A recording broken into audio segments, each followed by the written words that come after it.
And finally, I've got an answer for you all.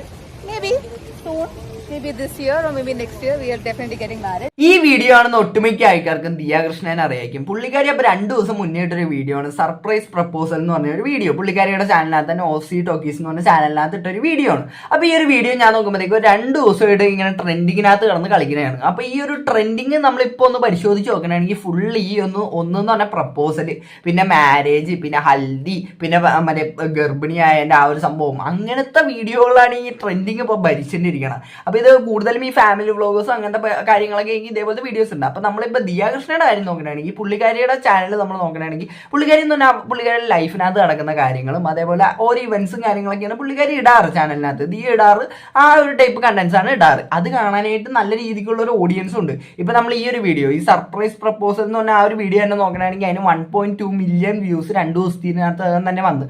അതിനകത്ത് അത്രയും വൈറലായ ഒരു ടോപ്പിക്കാണ് ഈ ഒരു സംഭവം. അപ്പം ഞാൻ ആ വീഡിയോ ഫുള്ളിരുന്ന് ഞാൻ കണ്ടു നോക്കിയായിരുന്നു. നല്ല അടിപൊളി വീഡിയോ കേട്ടോ. കാര്യം ഈ അശ്വിൻ എന്ന് പറഞ്ഞ പുള്ളിക്കാരൻ ഇതിയ എന്ന് പറഞ്ഞാൽ ആ പുള്ളിക്കാരനെ പ്രപ്പോസ് ചെയ്യാൻ വേണ്ടിയിട്ട് നടത്തുന്ന ഓരോ ഇങ്ങനെ ആദ്യം പുള്ളി ആ റിങ് മേടിക്കാൻ പോകുന്നതും അതേപോലെ റിങ് മേടിച്ചിട്ടൊക്കെയുള്ള കാര്യങ്ങളൊക്കെ നല്ല ക്യൂട്ടായിട്ട് എടുത്തൊരു വീഡിയോ ആയിരുന്നു. അപ്പോൾ എനിക്ക് ആ വീഡിയോനകത്ത് അങ്ങനെ പ്രശ്നമൊന്നും തോന്നിയില്ല.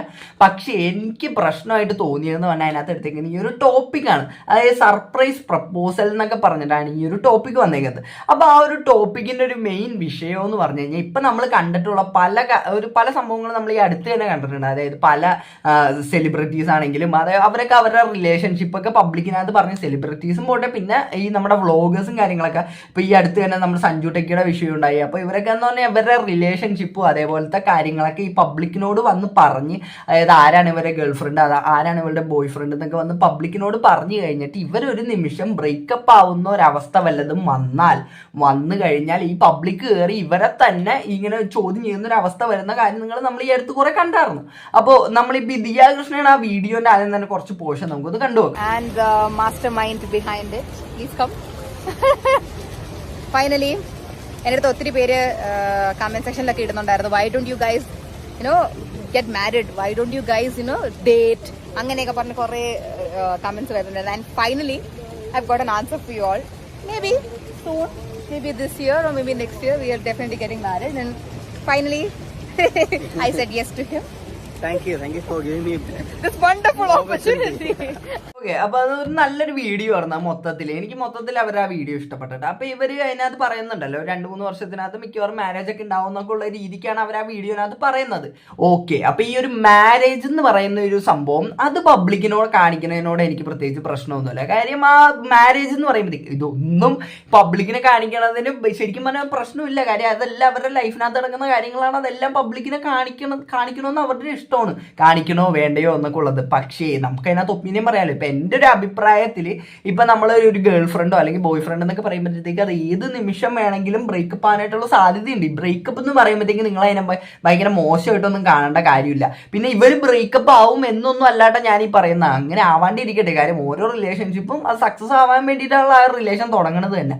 അപ്പോൾ നമ്മൾ ഇവർ ബ്രേക്കപ്പ് ആവുന്ന ഒരു കേസല്ല ഞാൻ പറയുന്നത്. ഇനി സപ്പോസ് എങ്ങാനും ഭാവിയിൽ അങ്ങനെ ഉണ്ടാവുകയാണെങ്കിൽ ഇപ്പോൾ ഇവർ ഈ എടുത്തു വെക്കുന്ന ഈ ഒരു വീഡിയോകൾ തന്നെ ഭാവിയിൽ ഇവർക്കൊരു പാരയായിട്ട് വരുന്നൊരവസ്ഥ വരും.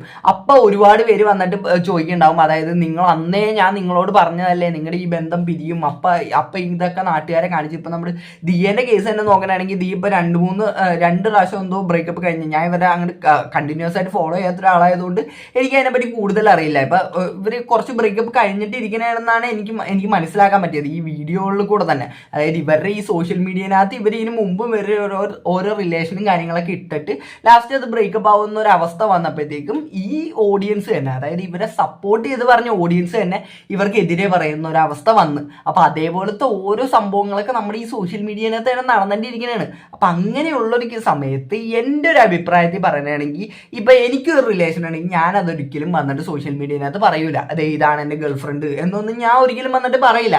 കാര്യം ഒരു നിമിഷം ചിലപ്പോൾ എപ്പോഴാണ് മനുഷ്യന്മാരുടെ കാര്യമാണ്, എപ്പോഴാണ് എന്താ സംഭവിച്ചത്. അതായത് ഇപ്പം നമ്മൾ ബ്രേക്കപ്പ് ആവണയാണെങ്കിൽ പിന്നെ ഇവരെ തന്നെ ഞാൻ അവതരിപ്പിക്കേണ്ട അവസ്ഥ വരും. പിന്നെ ആ ഒരു പോയ പാർട്ണറിനെ ഇവർ എന്നിട്ട് ഓരോ തെറിവിളികളും കാര്യങ്ങളും നീ അവനെ ഇട്ടേച്ച് പോയല്ലേ എന്നൊക്കെ പറഞ്ഞിട്ടുള്ള കാര്യങ്ങളൊക്കെ ഇവിടെ ഉണ്ടാവും. അതാണ് ഈ ഒരു സോഷ്യൽ മീഡിയയുടെ പ്രശ്നം.